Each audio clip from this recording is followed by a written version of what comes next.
Radiative transfer is about how much of energy is retained in the atmosphere by the time it goes through the atmosphere.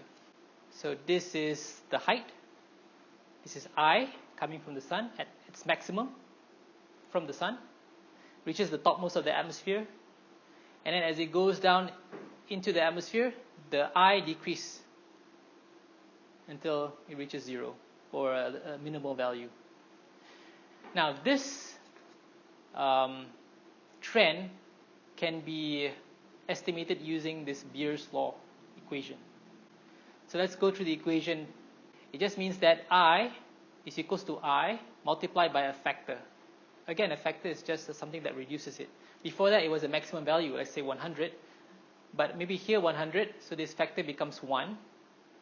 But as it goes down somewhere here, the factor becomes 0.3, 0.8 or 0.7. So 100 times 0.7 decreases the value of I. And as it goes further down, then it starts to reduce. And it looks like this because of this exponential term.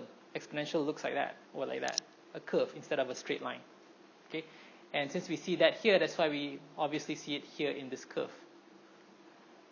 So this one simply is just I times I lambda infinity. That means just a very maximum value of I times a factor called this T lambda, or the transmissivity factor.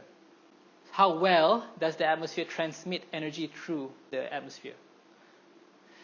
So that is equals to this tau here, tau lambda is equals to the depth of the atmosphere from Z to infinity.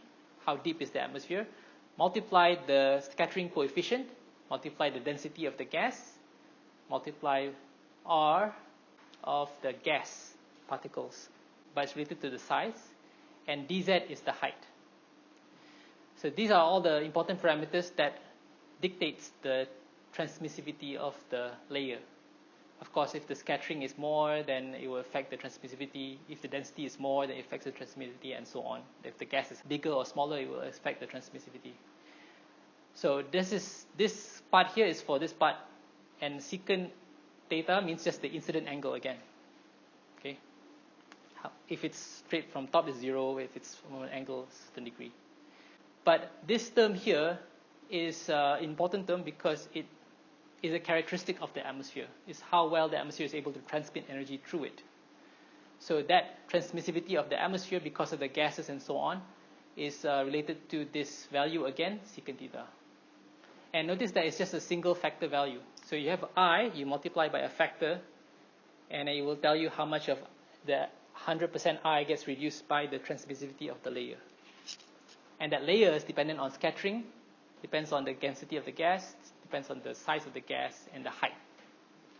So I lambda decreases monotonically with path length as radiation passes through the layer, just like this, decreases because of this transmissivity factor. Tau lambda is dimensionless and referred to as the normal optical depth or optical thickness of the atmosphere.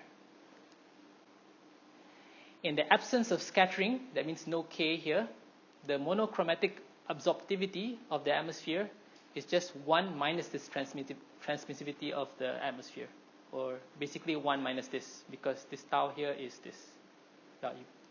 So here, it introduces the concept of transmissivity of the atmosphere, a characteristic of the atmosphere, or the optical length or thickness of the atmosphere. And that multiplies the I, gives us the actual I that reaches the surface of the Earth.